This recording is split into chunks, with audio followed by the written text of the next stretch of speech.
दारात लक्ष्मी उभी आहे, धडाधड पाऊस पडतोय वरनं पैशाचा, तरी पण आपण छत्री मात्र उघडून घरात बसलेलो आहोत. अशी परिस्थिती केली आहेस तू. अगं 1.5 लाखाची साडी देत होते त्या तुला आणि तू घेतली नाहीस.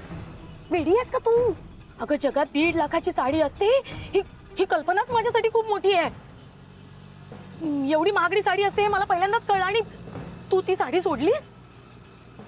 तुला नको होतीस तर तू घ्यायची नाहीस ना, मला द्यायचीस. ते काय नाही, तू आता जा आणि ती साडी परत घेऊन ये. तसं नाही ग, म्हणजे मला असं म्हणायचं होतं की तू असं करायला नको होतंस. म्हणजे ते एवढ्या प्रेमाने तुला देतायत, कौतुकानं काहीतरी तुला देतायत, तर तू घ्यायला हवं होतंस. कळलं का? आता उद्या त्यांनी काही गैरसमज करून घेतला म्हणजे काही गैरसमज होणार नाही. आणि तसं झालं ना तर यश त्यांना समजलंय. मी घरच्यांना विचारल्याशिवाय काही डिसिजन घेणार नाही. घरच्यांची म्हणजे कोणाशी ग? दादाशी ना. दादाशी मी बोलले असते, तुला काय प्रॉब्लेम होता? आणि बंडू काका काकींबद्दल बोलत असेल ना तर ते काय घरातली माणसं नव्हेत, ती बाहेरचीच माणसं आहेत. वहिनी प्लीज पुढे. एकतर मला न विचारता न सांगता तू तिथे का गेलीस आणि डायरेक्ट काकूंना जाऊन भेटलीस. वहिनी हे बघ, यापुढे असं काही करायच्या आधी तुला मला विचारावं लागणार. एवढं काय केलं ग मी? साधी चौकशी तर केली होती ना मी त्यांची जाऊन, तुझ्या बाहेरची म्हणून तुझ्या वतीने त्यांच्याशी बोलायला गेले मी. तर तू मलाच बोलतेस. अगं मागच्या वेळेसारखं परत तुझ्या बरोबर घडू नये म्हणून माहिती काढायला गेले होते ग मी. माझं काय चुकलं? तिथे अपमान झाला तो वेगळाच. आणि नेहा तिथे जाऊन काय बोललीस ग? मी घरच्यांशी विचारून बोलणार आहे. मी कोण आहे? मी तुझ्या घरची नाहीये. वहिनी परीला विचारल्याशिवाय मी काही डिसिजन घेणार नाही. परीला तिला काय कळतं ग? उद्या तू कोणालाही तिला बाबा म्हण म्हटलं ना तरी ती म्हणणार आहे, याला म्हण, याला म्हणेल बाबा, त्याला म्हण, त्याला म्हणेल. वहिनी मला असं म्हणायचं की परी लहान आहे, तिचं आता वय नाहीये तेवढं. तिला उलट आपण मोठ्या बंगल्यात जातो याचाच आनंद असणार आहे ना. आणि तू आहेस की तिच्या बरोबर. यशचं म्हणशील तर तिला सावत्र बाबाच फक्त मिळणार आहे. तू तिच्या बरोबर आहे, तू तिची काळजी घ्यायलायस, अजून काय हवं? हे तिला ठरवू दे ना, तिला काय करायचं आणि काय नाही. तिचं भविष्य आहे ना, आपण नको बोलूया या विषयावर. अच्छा ठीक आहे. रिक्षावाले काका थांबवा, थांबवा तुम्ही रिक्षा. आता काय झालं? माझा जर इथे काहीच बोलून उपयोग नाहीये, तू माझं ऐकणार नाहीस तर मी कशाला थांबू? मी उतरते. वहिनी असं काही नाहीये, चल घरी. मी दही ठेवलंय दादासाठी. ठीक आहे, आता तू म्हणतेस म्हणून बसते. चला दादा.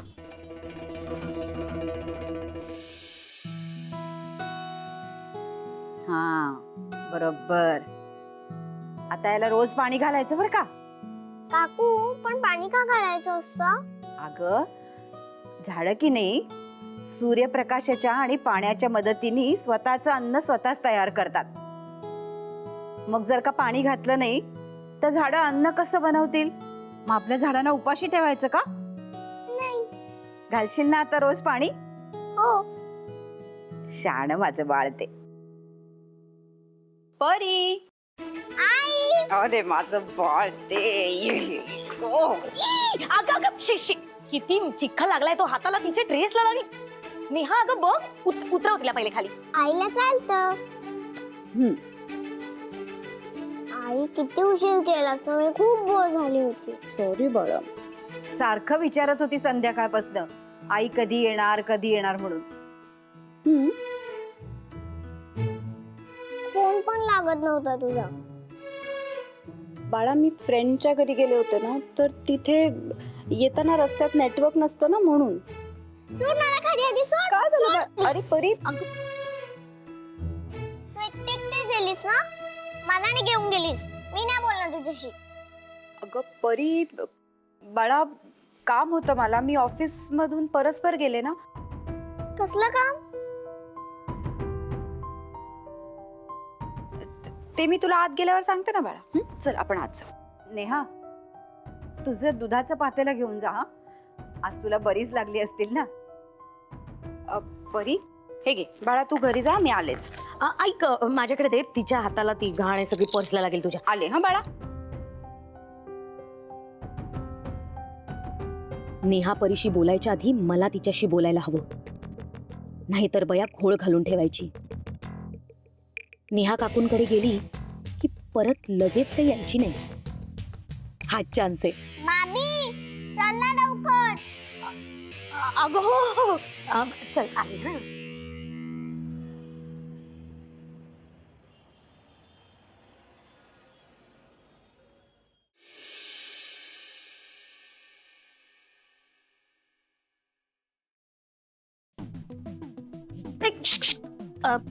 इकडे इकडे.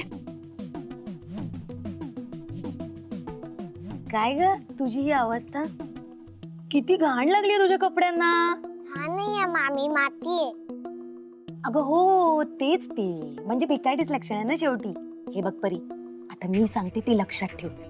या आजूबाजूच्या लोकांबरोबर आता राहत जाऊ नकोस, त्यांच्यात फिरकत जाऊ नकोस, समजलं का तुला?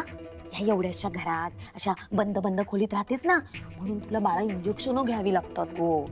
मला डायबिटीज आहे ना, म्हणून आई मला इंजेक्शन देते. हो बाळा, पण काय माहितीये का, समजा एखाद्या मोकळ्या हवेमध्ये किंवा एखाद्या चांगल्या मोठ्या जागेमध्ये जर तू राहायला गेलीस ना, तर तुझी ना अशी छान तब्येत सुधारेल बाळा. आणि ह्या आतल्या स्वयंपाक खोलीमध्ये किती कोंदट आहे ती स्वयंपाक खोली. तिथे बिचारे आपल्या आईला स्वयंपाक करावा लागतो ना आमच्या छोट्याशा परीराणीसाठी. तिलाही वाटत असेल की आपल्या परीराणीसाठी छान छान स्वयंपाक बनवावा, त्याच्यासाठी असं मोठा स्वयंपाक खोली असावी, हो की नाही? म्हणून जर उद्या तुम्ही दोघी एखाद्या दुसऱ्या जागी राहायला गेलात तर नाही, मी इकडून जाणार नाही. चालणार नाही हा. आणि असा नसता हट्टीपणा करायचा नाही, समजला? उद्या जर तुला तुझ्या आईने विचारलं ना की आपल्याला दुसरीकडे राहायला जायचंय, तर लगेच हो म्हणायचं, समजलं ना? निमूटपणे बॅग भरायची, हातात घ्यायची आणि निघायचं, समजलं? जास्त बोलायचं नाही. मी काका काकू ओजस गुड्डी दीदी कोणाला सोडून जाणार नाहीये. का? हा? का? अगं परी, तुला कसं कळत नाही? आता कसं सांगू तुला बाळा? तुला माहितीये का, तू एवढ्याशा जागेत राहतेस ना, म्हणून तुला इंजेक्शन घ्यावी लागतात. मग कशी सांगितलं की नाही मी तुला? आता चांगल्या जागेत गेलीस ना, तर ही इंजेक्शन घ्यावी नाही लागणार बाळा. लागू देत, पण मी इकडून नाही जाणार.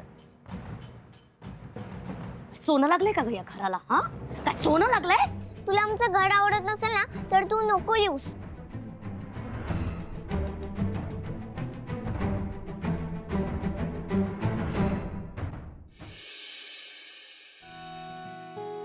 हे तुझं पातेलं आणि एक हे पाणी दमून आली असशील.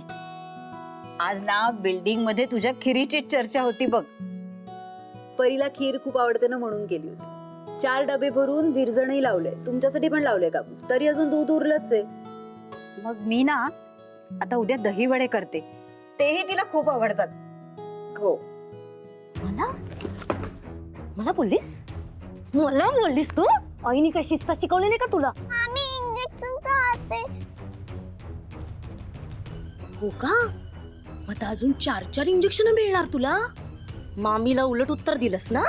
हा, आता देव बाप्पा तुला चांगलीच शिक्षा करणार आहे, समजलं ना? मोठ्यांशी असं बोलतात. फटके देऊ का ग? देऊ फटके? देऊ नकोस का बाबास? आईने विचारलं जायचं तर हो म्हणशील की नाही? सांग, नवीन जागी राहायला जाशील की नाही?